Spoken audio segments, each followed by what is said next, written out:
Well, good afternoon. One day we'd never heard of them. The next day we were zipping along with grins on our faces.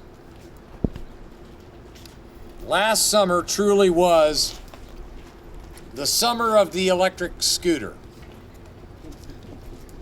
One day, never heard of them. Next day, they're everywhere. But soon after the scooters came the shared mobility ordinance passed by our city county council. It required all shared scooter companies to contribute $1 per day per scooter. $1 a day for every scooter. This money went into the multimodal transportation fund. And now, this fund stands at well over $450,000. So today, the city of Indianapolis is proud to announce the Connectivity Expansion Plan. Under this plan, money allocated through the Shared Mobility Ordinance will be used to expand and to improve our bike lanes with a focus on the near north and the near southeast sides of town initially. This expansion will allow more residents to travel as they choose and to do so safely. For even though all of us may not rely on bikes, on scooters, or on skateboards, we as a city must recognize and acknowledge and, yes, accommodate a large and growing demand for different forms of personal mobility and travel. And let's not forget, every resident we empower to use their bike, their scooter, or their skateboard instead of their car means one more car off the overstressed roadways. And that's good news for drivers and a few others. On top of that, portions of this fund also go to local nonprofit bike shops like Freewheelin' Community Bikes, where we find ourselves this afternoon,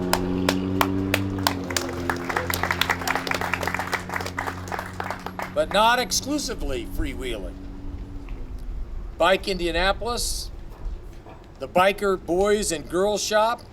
These groups, each of them, promote safe cycling on our roads. They help kids earn bicycles,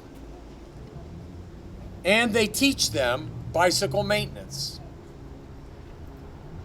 This is just the kind of activity we should be encouraging all young people in our city. And I am happy that we are able to do so today.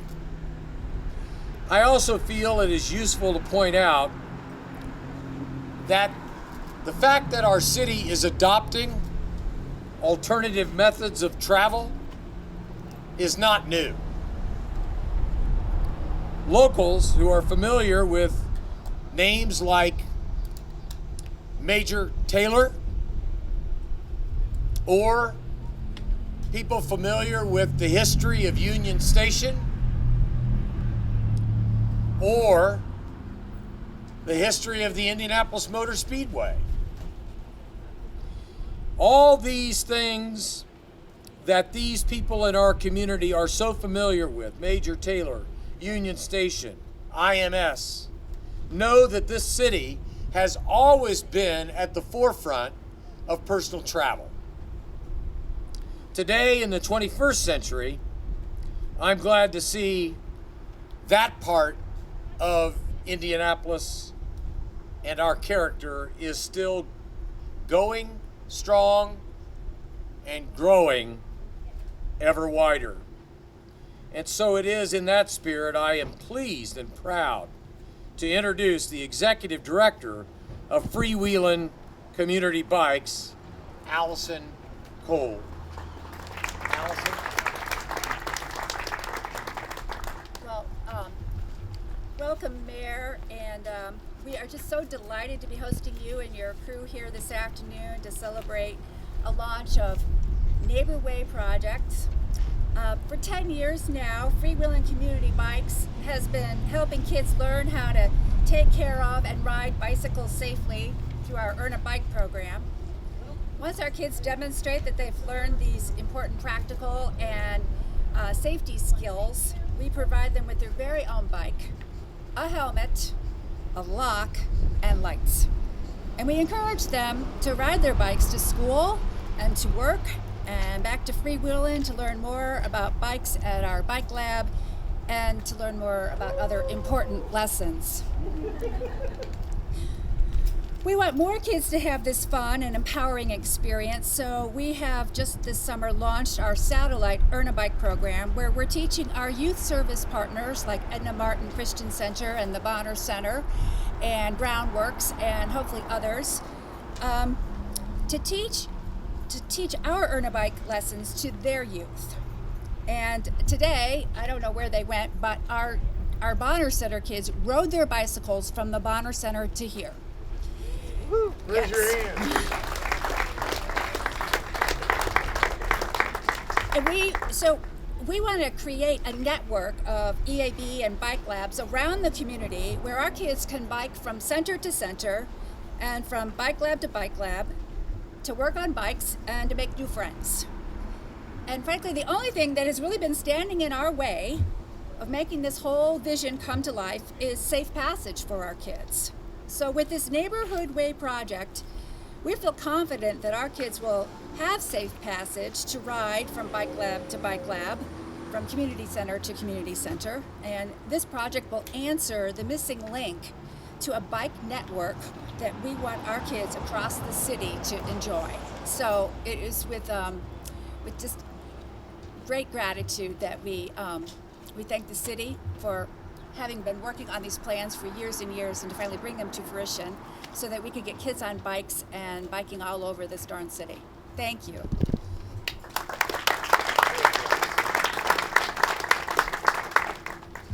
Good afternoon. Thank you all for being here. I'm Kim Irwin, the Executive Director of Health by Design, and we are a very proud partner with the City of Indianapolis and the Marion County Public Health Department in the effort to make Indianapolis safer, more accessible, and connected for everyone, regardless of their age, their abilities, or the places, how they choose to get to the places they need and want to go. Our staff team and coalition partners work at the intersection of the built environment and public health, ensuring that our neighborhoods, our public spaces, and our transportation infrastructure all promote active living. Having a robust transportation network that allows everyone safe, affordable, and convenient options is the mark of a vibrant, healthy, equitable city. Beyond the health and safety benefits, multimodal options connect people to jobs, to school, and to civic engagement. It attracts talent and industry. It improves the environment and the livability of our community, and it boosts community and economic development. We know that infrastructure is the most significant factor in keeping people safe as they walk and bike. That's why the projects announced here today are so vital. But while we're changing the built environment, we're also shifting norms and changing culture. We're working together with all of you, the partners here, to advance Indianapolis as a city that embraces active transportation, that values and protects the lives of people who are most vulnerable as they travel, and that teaches our young people the joys of biking and how to ride safely. So whether they're walking or biking to school, a library, a friend's house, to freewheeling, or to grab a snack, the children of Indianapolis deserve to have safe places to travel, and we as adults must take responsibility for creating that reality. So as elected officials, city staff members, caregivers, and community advocates. Let's continue coming together to improve our built environment, support the programs and projects that make walking and biking safe, easy, and fun, and cultivate our next generation of advocates and leaders. Thank you.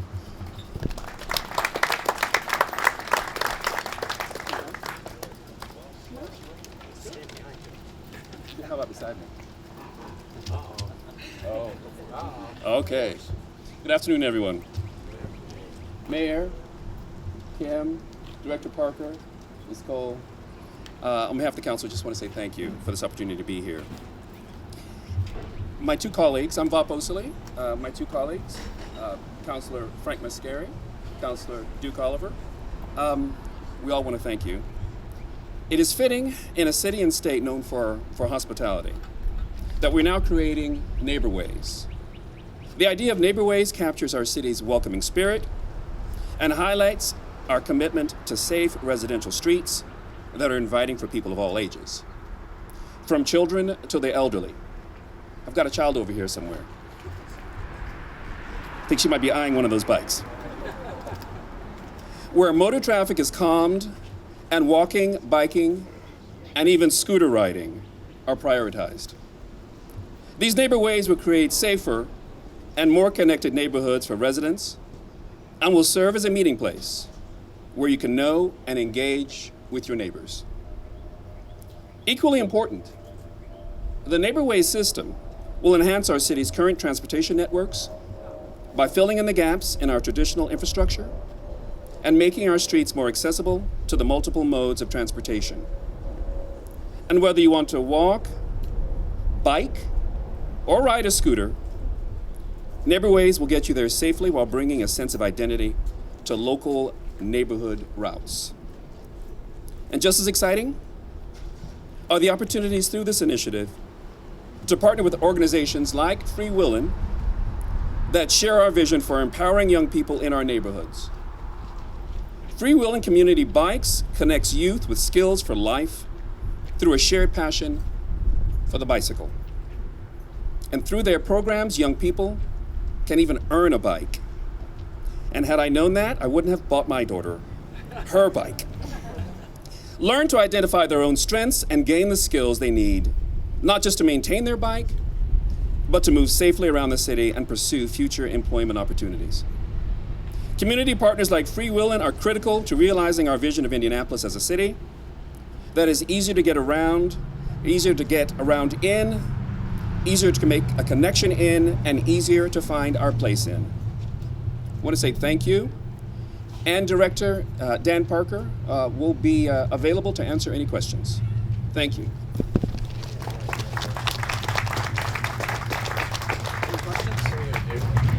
What is a neighborway? So a neighborway, like Councilor Osley just said, is going to be connecting all the types of bike infrastructure we already have. Obviously, we have trails and greenways. We have bike lanes. A lot of those are on major thoroughfares, and we have multimodal paths. And so neighborways are going to be, this is at the intersection of one that you can see on our first target area, where we use residential, low traffic volume streets, and we use signage to direct folks to see where they want to connect to. So it's a way for safe passage, using the bicycle for kids or whoever, so that we're using streets that are much safer than putting more bike lanes on a major thoroughfare where folks are just not as safe. So will the built environment look different? The built environment won't look terribly different, but what we'll have is more signage and markings on the street to let both bicyclists, scooters, as the mayor said, folks on skateboard, know that they're sharing the road with cars. And since they are low traffic volume streets, they won't be encountering cars as much as they do on say, Central Avenue.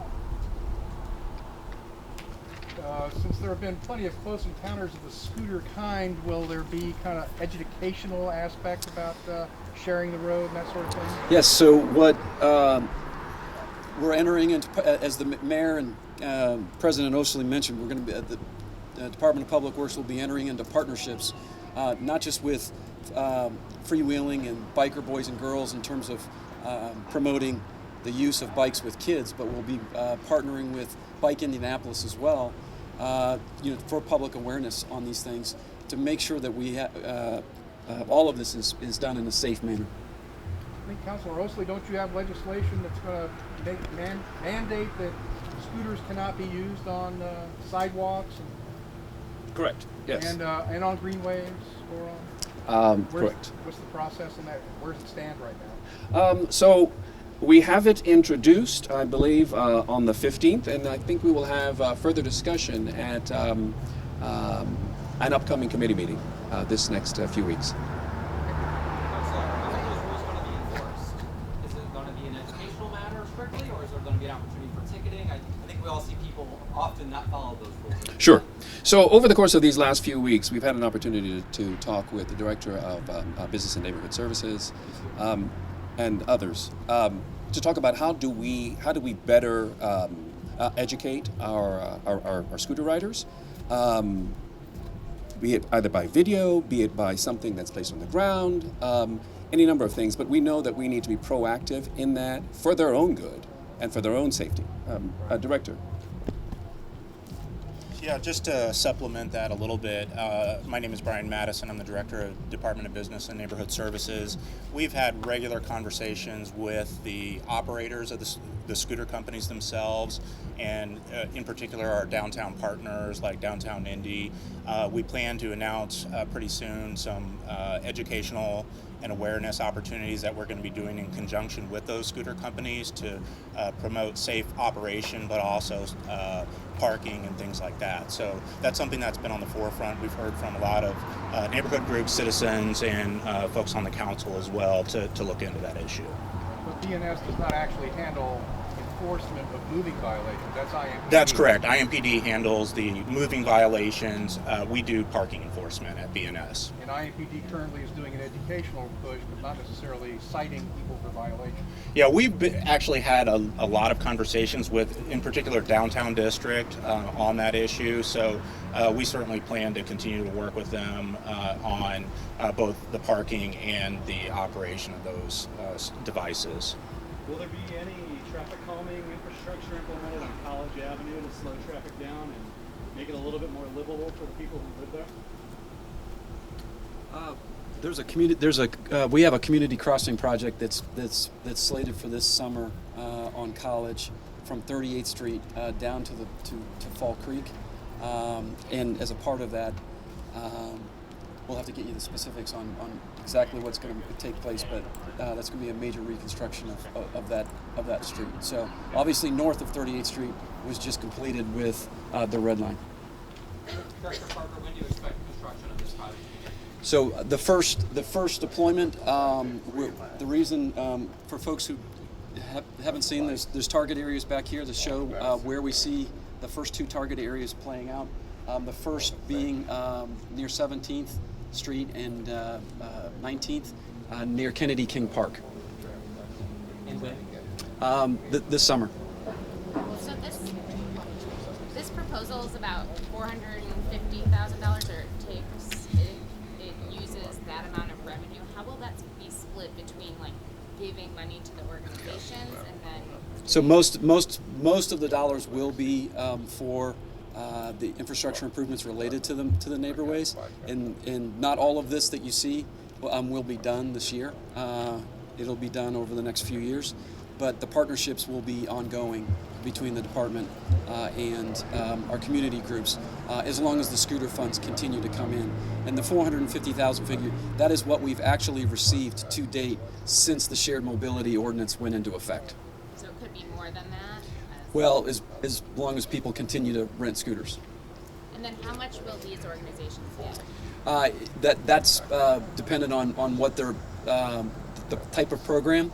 We need to continue to put those under contract, and they'll have to be approved by the Board of Public Works. And what types of things do you want to invest in with these organizations? So, like Freewheeling is interested in obviously expanding the program in other parts of the city, particularly in the areas where we are doing neighborways. So the Earn a Bike program would be taken to other parts of the city, and that's something that they were looking to do. And I'll bring Allison back up if she wants to speak specifically about what they would do.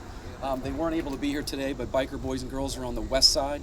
Oh, you are here. Sorry, come on up. And they have a different type of program. What we don't want to do is we want the funds that are coming from the city to help with the programs that they already have created, so that we can bring them to more kids. So.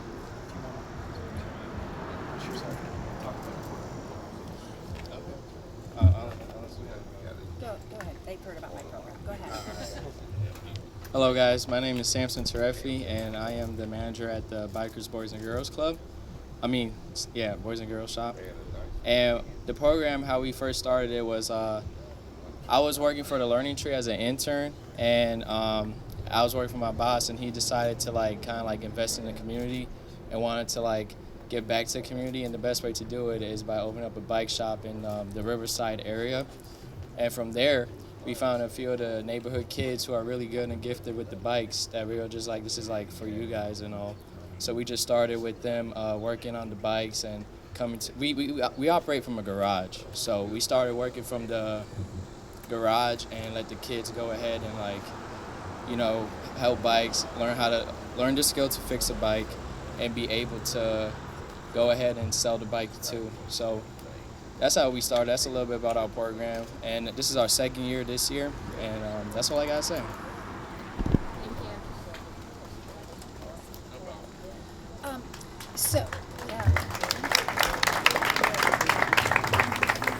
you. So I'd invite any and all here, if you haven't particularly been in our back shop where I say the magic happens. That's where we teach our kids how to fix and learn the wonders of bicycles, as well as you might want to check out our retail store. And I think this concludes the press conference. So thank you all for coming out and visiting our corner at 34th and Central.